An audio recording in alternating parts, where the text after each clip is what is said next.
Quando o religioso falece, por uma questão de respeito ao espaço em que ele está, o quarto é fechado por 7 dias.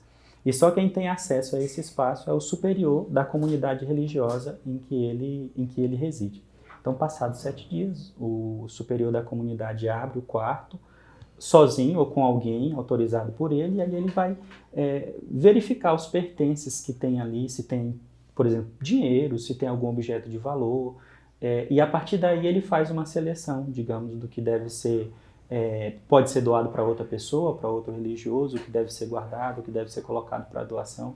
Se por acaso um familiar, né, desejar algum objeto ou qualquer coisa, isso é colocado à disposição também.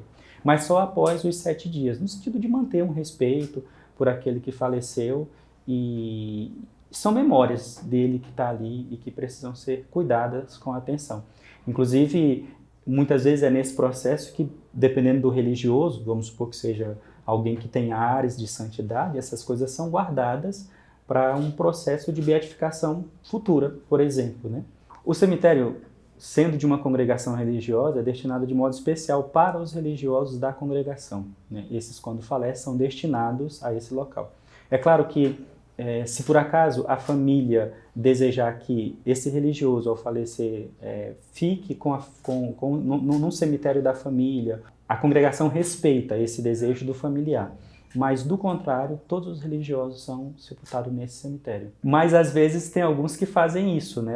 Ou já deixam declarado, né? Eu quero ficar no cemitério da minha família, eu não quero ir para tal cemitério. E isso é respeitado também ao final do processo, né? E mesmo que ele tenha manifestado o desejo de permanecer ali, mas se por acaso a família persiste, deseja que ele fique no cemitério da família ou em outro local, a congregação também respeita esse desejo do familiar. Embora muitos digam assim, nós sabemos que essa era a família dele, então a gente sabe das distâncias, mas preferimos que ele fique no cemitério da congregação. O cuidado com o cemitério é como o cuidado de um jardim, né? A gente não tem grandes trabalhos assim de manutenção. O corte da grama, manter ele limpo, colocar flores, é uma manutenção como de um jardim normal. Até pelo estilo da sepultura que nós temos, né, que não requer tanto cuidado. Praticamente o espaço é igual, o que identifica cada sepulcro é a plaquinha que tem ali. Não é em vão que também, quando pensaram o cemitério, se observarem como que se configura aquelas paredes do ossário, tem um significado bonito também. Então, cada quadrinho daquele, uma caixinha, meio que parece como se fosse um tijolo.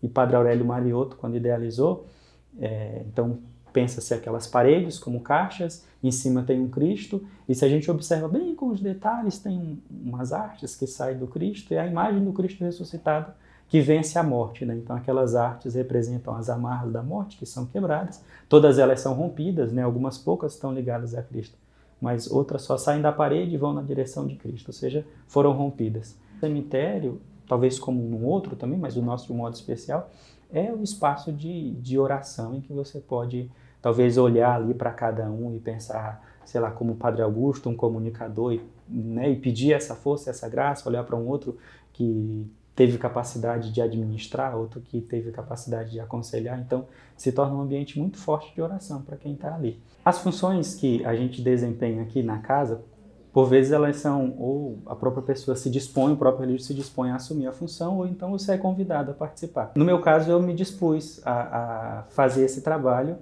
porque, primeiro, é um espaço muito bonito da nossa casa, né? Para quem já esteve ali, você vê aquela linha do trem, aquele trem passando, é um canto da nossa casa que é silencioso, como boa parte, mas lá de um modo especial. Então eu quis, sendo o último ano do meu processo aqui nessa casa, de fazer essa experiência, de estar ali trabalhando.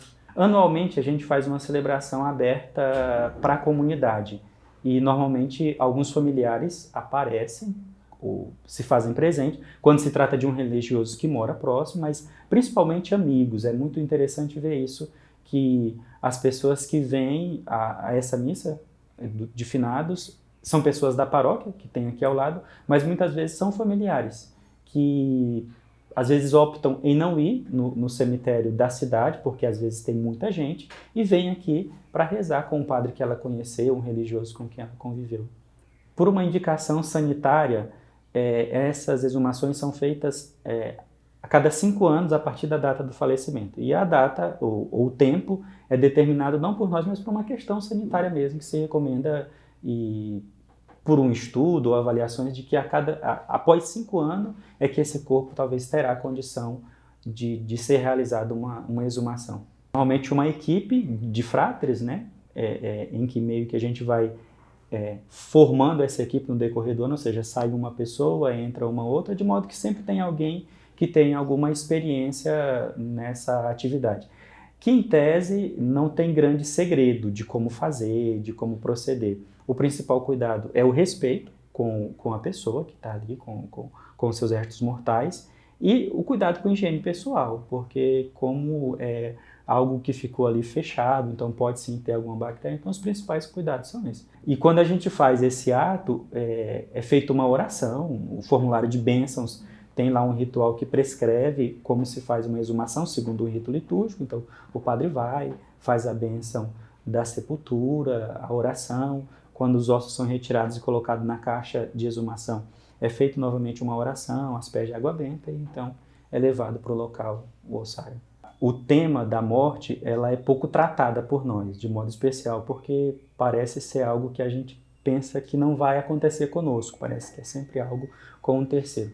Porque à medida que a gente pensa sobre isso, nós tendemos a valorizar mais a vida, né? Até quem diga que a morte só fala de vida, porque sempre que a gente ouve alguém falar sobre morte, ou mesmo participar de um velório ou algo assim, a gente se recorda da vida, a gente se recorda da importância. Então, pensar sobre a morte, ela se torna importante por isso, porque nos ajuda a valorizar a vida. Mas quando a gente olha para a morte de Cristo, ela se torna um paradigma para a realidade humana, né? Porque a morte de Cristo não se torna um fim, mas se torna um recomeço com a ressurreição. A partir daí, olhando para a vida de Cristo e sua morte, reacende uma esperança no nosso coração. Porque quem vive uma vida em Cristo, em comunhão com Deus, quando morre, não chega ao fim, mas ao contrário, tem início a vida plena, né? Então, para quem é cristão, a morte não é um fim, é uma passagem, né? De uma vida que a gente sabe que é transitória para uma vida eterna em comunhão com Deus. Viver a cada dia, não pensando que não vai acordar amanhã, mas sabendo que um dia o meu dia vai se findar-se por eterno, né? O pôr do sol da vida vai chegar e eu vou ter que passar para uma outra, eu acho que pode nos ajudar a ser mais sereno, perceber a cada dia que eu tenho uma oportunidade de recomeço no dia que se inicia.